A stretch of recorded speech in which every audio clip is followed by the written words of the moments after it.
Friends and my dear students, welcome to our channel. मैं राजेंद्र मंडलोई फिर से आपके सामने नया वीडियो लेकर आया हूं। और आज का जो हमारा वीडियो रहेगा, ये वीडियो है कक्षा 9वीं से लगाकर कक्षा 12वीं तक, या फिर आप किसी कॉम्पिटिटिव एग्ज़ाम की भी तैयारी कर रहे हो तो उसके लिए भी।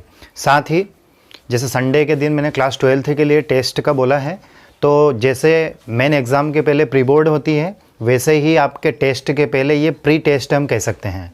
तो आपके सामने मैं सेक्शन सी लेकर आया हूँ। सेक्शन सी का अर्थ ये है कि जो भी आपका फाइनल एग्ज़ाम का जो पेपर होता है, उस पेपर में सेक्शन सी आता है, मतलब अलग अलग सेक्शन रहते हैं, section A, section B, section C, section D.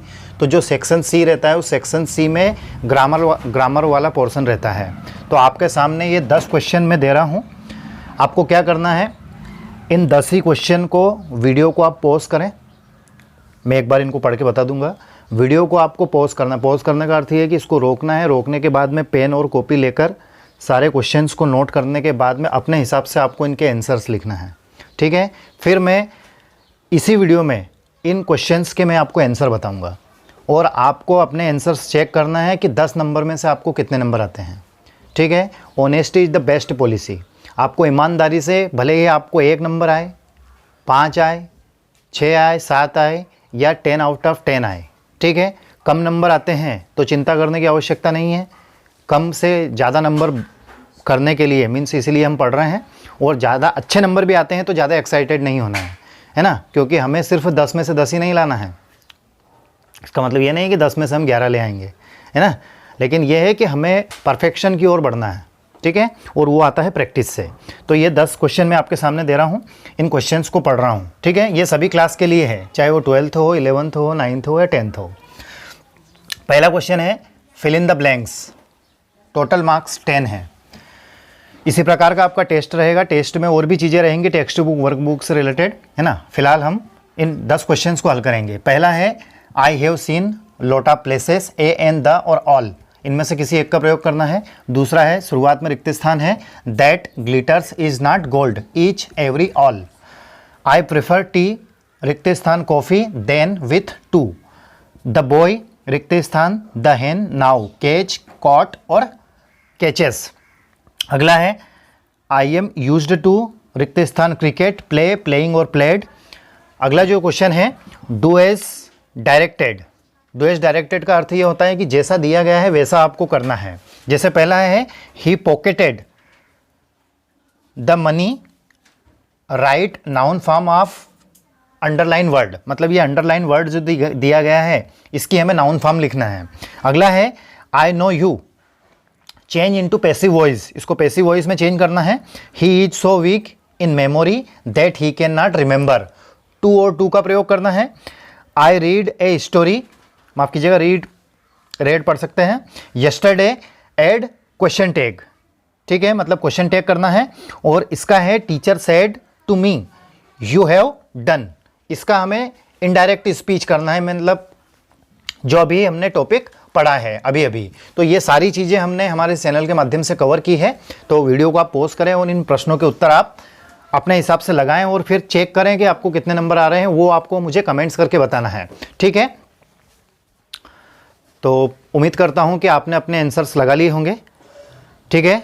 अब मैं 1 बाय 1 इन क्वेश्चंस के आपको आंसर बताने का प्रयास कर रहा हूं। आपको अपने आंसर्स चेक करना है, और चेक करने के बाद मुझे कमेंट्स करके ज़रूर बताना है। जितने भी स्टूडेंट्स हैं आपको कमेंट्स करना अनिवार्य है, ठीक है। आपकी ये फ़ीस समझ लीजिए। आप, बहुत से स्टूडेंट्स ने मुझसे पूछा था कि सर आपकी फ़ीस क्या है, आप हमसे बात कर लीजिए, हम आपको पैसे भी देंगे, है ना। बहुत से ऐसे कमेंट्स आते हैं। तो ना मुझे आपकी फ़ीस चाहिए और कुछ नहीं चाहिए, आप कमेंट्स कीजिए बस, ठीक है। तो चलिए अपने आंसर्स को आपको मिलाना है। पहला क्वेश्चन है I have seen lot of places, मैंने बहुत से स्थान देखे हैं, ठीक है। तो यहाँ पर एक निर्धारक है, निर्धारक को कहते हैं हम डिटर्मिनर्स। क्या कहते हैं? डिटर्मिनर्स। तो बहुत से स्टूडेंट जैसे हमने आर्टिकल पढ़े हैं, तो हो सकता है कि आप कंफ्यूज हो सकते हैं।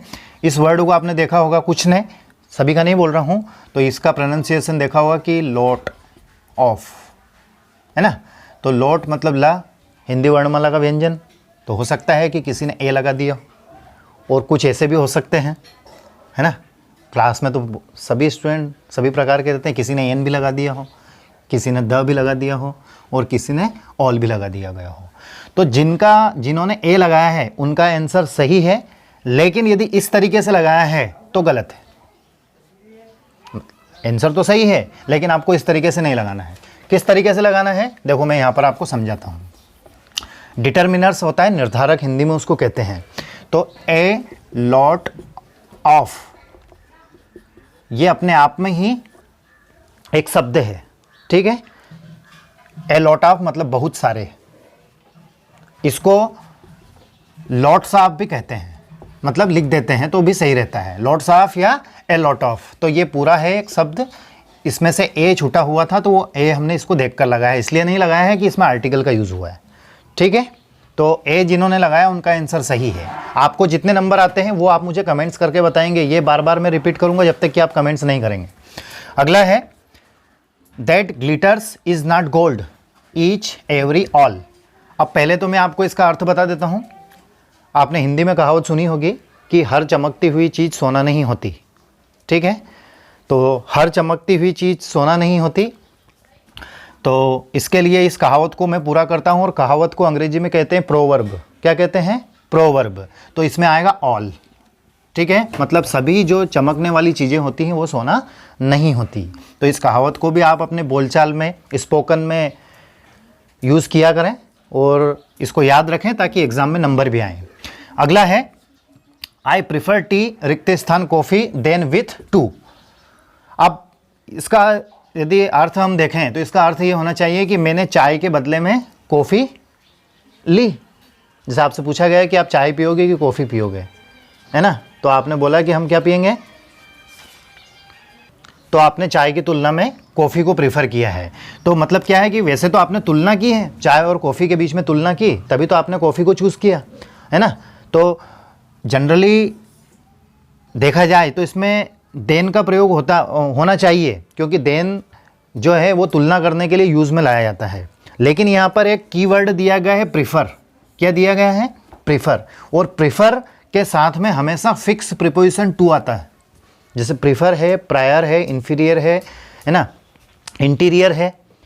ये कुछ वर्ड्स हैं, मैं आपको अभी धीरे धीरे जैसे हम आगे बढ़ते जाएंगे तो आपको और प्रैक्टिस में कराता रहूँगा। तो यहाँ पर इस प्रीफर को ये कीवर्ड है, तो यहाँ प्रीफर है, तो प्रीफर का अर्थ ये कि इसके साथ में टू आता है ना। तो क्या हो जाएगा आपका answer? I prefer tea to coffee. इसी प्रकार के क्वेश्चंस आपकी वार्षिक परीक्षा में, अर्धवार्षिक परीक्षा में पूछे जाते हैं।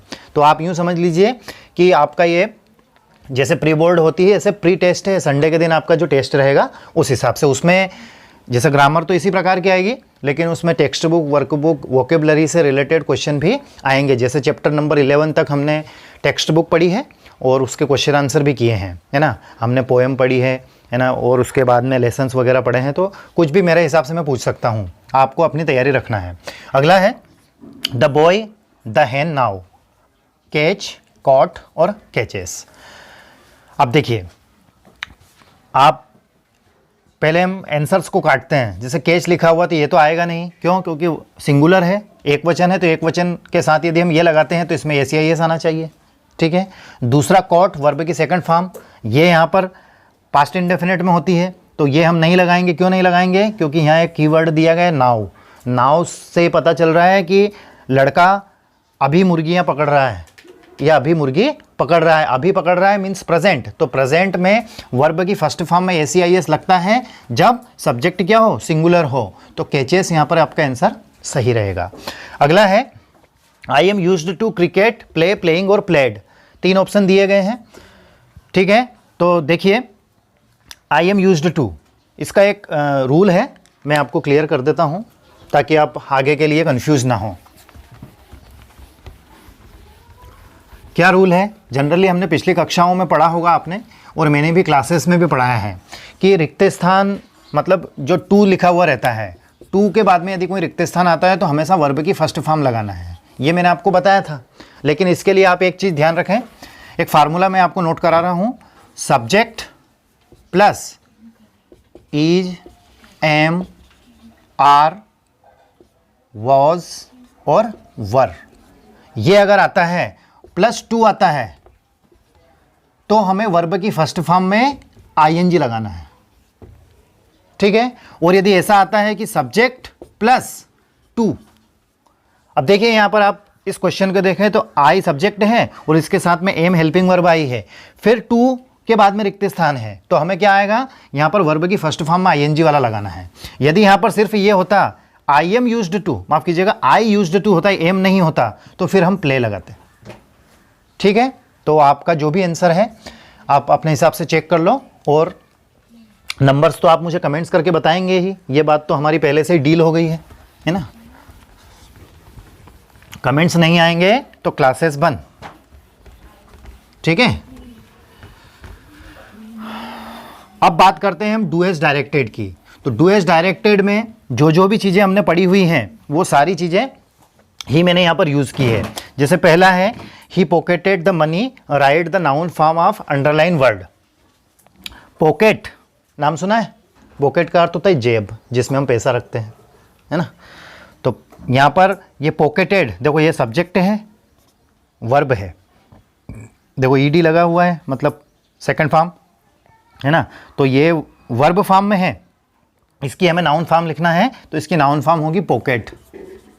वैसे तो आपका आंसर लगभग सभी ने कर ही दिया होगा, आई होप, उम्मीद करता हूँ कि हमारे स्टूडेंट ऐसे हैं कि वो 10 में से 10 लाने की कैपेसिटी रखते हैं।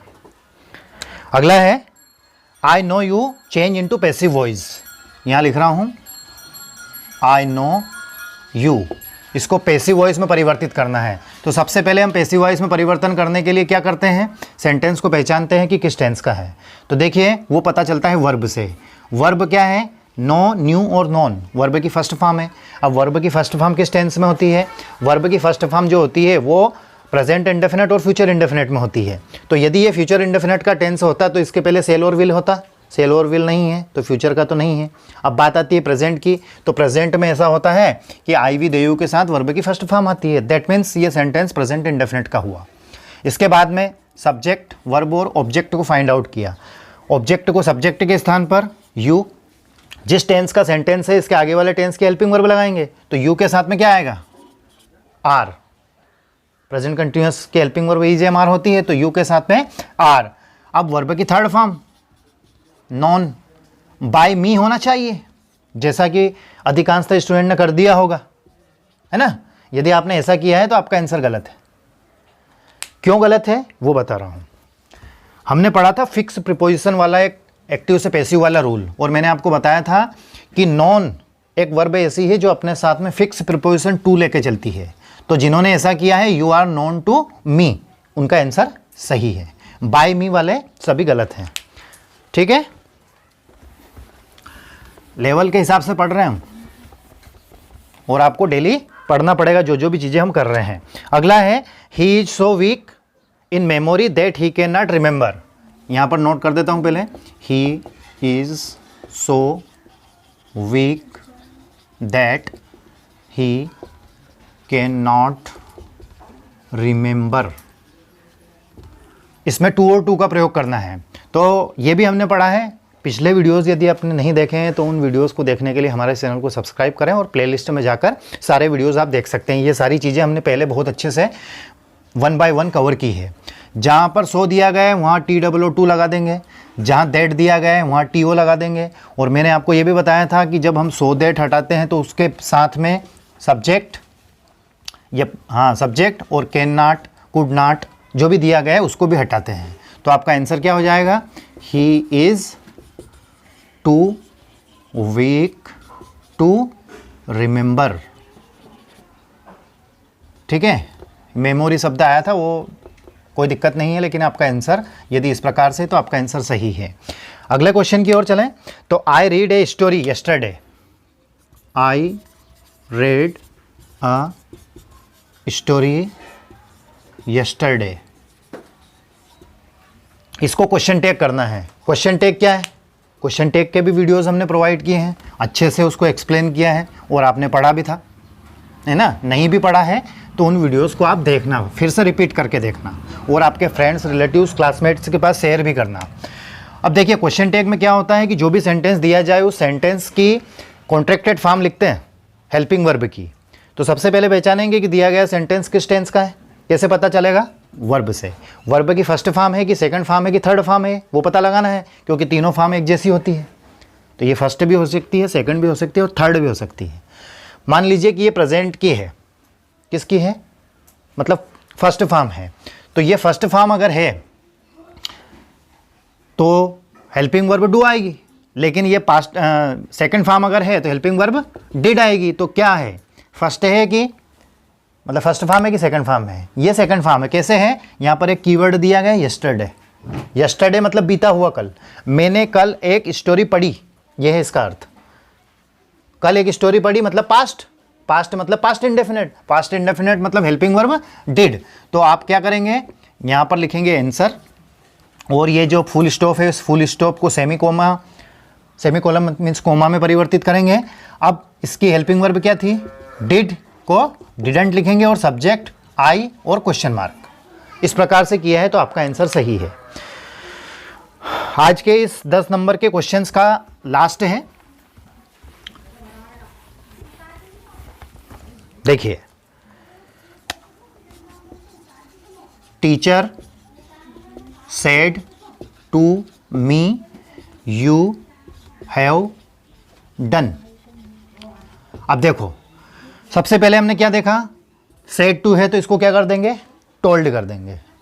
चलिए, टीचर टोल्ड मी। अब इन्वर्टेड कामा हटाएंगे दोनों वाक्यों के बीच में, दैट। अब उसके बाद में देखेंगे कि रिपोर्टेड स्पीच में सब्जेक्ट क्या है, फर्स्ट पर्सन है, सेकंड पर्सन है या थर्ड पर्सन है। तो यू क्या है, सेकंड पर्सन है।